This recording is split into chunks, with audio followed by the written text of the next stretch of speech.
এই বিষয়ে মেইনলি হলো তো মনে করেন আমাদেরকে তো মানে আমাদের হাইকোর্টের বা দেশের রুল অনুসারে রিটার্নিং অফিসার আমাদেরকে বৈধ করেছে, আপনার নির্বাচন কমিশন আমাদেরকে বৈধ করেছে। হাইকোর্টে ওনারা আমাদের বিরুদ্ধে যে নির্বাচন কমিশনের বিরুদ্ধে আপিল করেছিল সেটা হাইকোর্টও রিজেক্ট করে রিট করেছিল। পরবর্তী পর্যায়ে অ্যাপিলেট ডিভিশনে ওনারা করেছে, অ্যাপিলেট ডিভিশনে আমাদেরকে নির্বাচন করার জন্য বলেছে, তবে শপথের আগে এটা একটা পূর্ণাঙ্গ রায়ের বিষয় বলা হয়েছিল। যেহেতু আমরা সব জায়গায় বৈধ হয়েছি এবং আমরা ঋণ খেলাপি ছিলাম না, পার্টিকুলার নমিনেশন সাবমিটেড ডেটে আমরা কোনো ঋণ খেলাপি না, এই বিষয়ে পরিষ্কার বিষয়। তারপরেও এখানে তো সুপ্রিম কোর্ট রায় দিয়েছে, সুতরাং এটা চূড়ান্ত জাজমেন্ট গুলো পাবলিশ না হওয়া পর্যন্ত আমি তো কোনো মন্তব্য করতে পারি না। হয়তো ওনাদের কোনো বিশ্লেষণ আছে, কারণ সীতাকুণ্ডের বেশিরভাগ মানুষ ভোট দিয়ে আমাকে দিয়েছে, মানে ওনারা নির্বাচিত করেছে, এবং এখানে জনগণের রায়ের কোনো প্রতিফলন হয় নাই, জনগণের আকাঙ্ক্ষার প্রতিফলন এই রায়ের মাধ্যমে হয় নাই। তবু হাইকোর্টের সুপ্রিম অ্যাপিলেট ডিভিশন, এটা তো এফএস কোর্ট বলে, ওনারা একটা জাজমেন্ট দিয়েছে।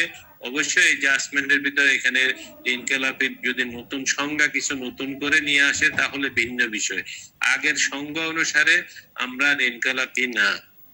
বিষয়টা হলো এইরকম, নতুন কোন সিদ্ধান্ত আসলে তখন অ্যাপিলেট ডিভিশন কিভাবে দেয়, তখন আমরা ওইসব চূড়ান্ত রায়গুলো পাওয়ার পর বিচার আমাদের লয়াররা বিচার বিশ্লেষণ করে যদি দেখে যে এখানে আমাদের রিভিউ করার সুযোগ আছে, তখন আমরা রিভিউর দিকে যাব এবং সবকিছু মিলে আমরা ধৈর্য সহকারে বিষয়গুলো মোকাবেলা করব আর কি। আমরা সীতাকুণ্ডবাসীর প্রতি আমরা ধন্যবাদ জানাই, তারা সবসময় আমার পাশে ছিল। এখনো অ্যাপিলেট ডিভিশনের রায়ের বিষয়ে ওনারা নানা প্রতিক্রিয়া দেখাতে চায়, আমি সবাইকে নিষেধ করেছি অতিরিক্ত কোনো প্রতিক্রিয়া না দেখানোর জন্য, বিশেষভাবে যাতে শান্ত থাকে। হ্যাঁ, ওনাদের দলীয় মিছিল মিটিং এগুলো হলো ভিন্ন জিনিস, জনগণের দুর্ভোগ হয় এরকম কোনো যাতে কাজ না করে আমি আমাদের কর্মীদেরকে নির্দেশনা দিয়েছি। ওইটা তো দল থেকে আলাদাভাবে দিবে কিনা তো আমি জানি না, আমি দলের উপর আমি তো দলের প্রতিক্রিয়া তো দেওয়ার বিষয় না আসলে। বিচার বিভাগ যে স্বাধীন সেটাও একটা বিষয়, না হলে তো এটা বিচার বিভাগের স্বাধীনতার প্রতিফলন হতো না। সবকিছু মিলে দল থেকে প্রতিক্রিয়া কিভাবে দেয় সেটা তো আমাদের সিনিয়ররা তারা চিন্তা ভাবনা করবে, সবকিছু মিলে ওনারা ব্যাখ্যা করবে। এগুলা নিয়ে সংসদও আলোচনা করছে, সব জায়গায় তো আলোচনা চলতেছে। সেই জন্য অতিরিক্ত প্রতিক্রিয়া বিষয়গুলো এখন আসতেছে না, যখন প্রয়োজন মনে করবে দল তখন প্রতিক্রিয়া ব্যক্ত করবে। যেহেতু আমরা সংখ্যাগরিষ্ঠ আসনে আমরা আছি, এখন এটা পূর্ণাঙ্গ রায়টা কিভাবে দেয় তখন হয়তো প্রতিক্রিয়া দেওয়ার বিষয় আছে। পূর্ণাঙ্গ রায় না পড়ে তো কোনো কিছু কেউ বলতে পারে না।